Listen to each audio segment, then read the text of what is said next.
കഴിഞ്ഞിട്ട് 8 വർഷമായി കുട്ടികളില്ലാതിരുന്നു. 3 പ്രാവശ്യം ഗർഭാവസ്ഥയിൽ തന്നെ മരിച്ചുപോയിരുന്നു. അതിനുശേഷം ഉടമ്പടി എടുത്തതിൻ്റെ ഫലമായി രണ്ടാമത്തെ ഉടമ്പടി പുതുക്കലിൽ എൻ്റെ മോൾ ഗർഭിണിയാവുകയും നവംബർ 2024 നവംബർ 21 ഒരു ആൺകുഞ്ഞിന് ജന്മം നൽകുകയും ചെയ്തു. ഗർഭാവസ്ഥയിൽ വയറിൽ വിശുദ്ധ തൈലവും കാശുരൂപവും കയ്യിൽ പിടിച്ചിട്ടുണ്ടായിരുന്നു. അമ്മയുടെ അനുഗ്രഹത്തിൻ്റെ ഫലമായിട്ടാണ് ആ കുഞ്ഞിന് ജന്മം നൽകാൻ സാധിച്ചത്. അമ്മയ്ക്ക് ഈശോയ്ക്കും 1000 നന്ദി പറയുന്നു. രണ്ടാമതായി 16 വർഷമായി വീടിൻ്റെ വഴിയില്ലാതിരിക്കുമായിരുന്നു. ഒരു വണ്ടി കയറാനായിട്ട് ഞങ്ങൾക്ക് വഴിയില്ലായിരുന്നു. അതാ ഞങ്ങളുടെ വീടിൻ്റെ അടുത്തുള്ള അയാൾ വിൽക്കുകയും അത് ഞങ്ങൾക്ക് വാങ്ങാൻ സാധിക്കുകയും ഞങ്ങൾക്ക് വഴി ഒരുക്കി തരികയും ചെയ്ത അമ്മയ്ക്കും ഈശോയ്ക്കും കോടാനുകൂടി നന്ദി പറയുന്നു.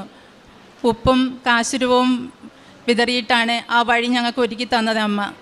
പിന്നെ പ്രേക്ഷിത പ്രവർത്തനമായിട്ട് പത്രം ഞാൻ എല്ലായിടത്തും കൊടുക്കും. ഞങ്ങളുടെ വീടിനടുത്തുള്ള എല്ലാവർക്കും കൊടുക്കുകയും ചെയ്യും. അതുപോലെ അവരുടെയൊക്കെ കാര്യങ്ങളെല്ലാം വിശദീകരിച്ച് മാതാവിൻ്റെ കാര്യങ്ങളൊക്കെ വിശദീകരിച്ച് കൊടുക്കുകയും ചെയ്യും. പിന്നെ കാശുരൂപം എവിടെ പോയാലും കാശുരൂപം എൻ്റെ കയ്യിലുണ്ടാകും. അതെനിക്കൊരു ബലമാണ്. പിന്നെ അമ്മയിൽ നിന്ന് ഒത്തിരി സഹനവും ഒത്തിരി ക്ഷമയും എനിക്ക് തന്നിട്ടുണ്ട്.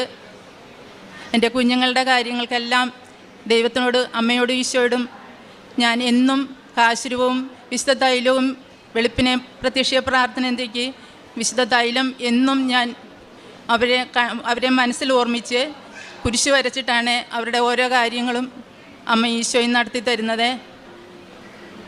ഇതിനെല്ലാത്തിനും വലുതും ചെറുതുമായ ഒത്തിരിയേറെ കാര്യങ്ങൾ അമ്മ എനിക്ക് സാധിച്ചു തന്നിട്ടുണ്ട്. ഇന്നും അമ്മ എൻ്റെ കൂടെയുണ്ട്. എല്ലാ ദിവസവും ബൈബിൾ അരമണിക്കൂർ വായിക്കാൻ സാധിക്കുന്നു. ദിവസവും പള്ളിയിൽ പോകാൻ സാധിക്കുന്നുണ്ട്.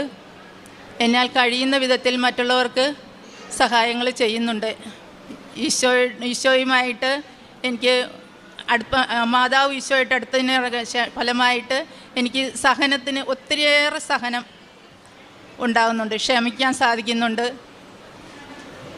പിന്നെ മറ്റുള്ളവർക്ക് അമ്മയുടെ കാര്യങ്ങളെല്ലാം ഇവിടെ ഉടമ്പടി എടുത്ത് ഒത്തിരി കാര്യങ്ങൾ സാധിച്ചു തരുന്നുണ്ടെന്നുള്ള കാര്യങ്ങൾ അമ്മ ഈശോയോടും സാധിക്കുന്നു.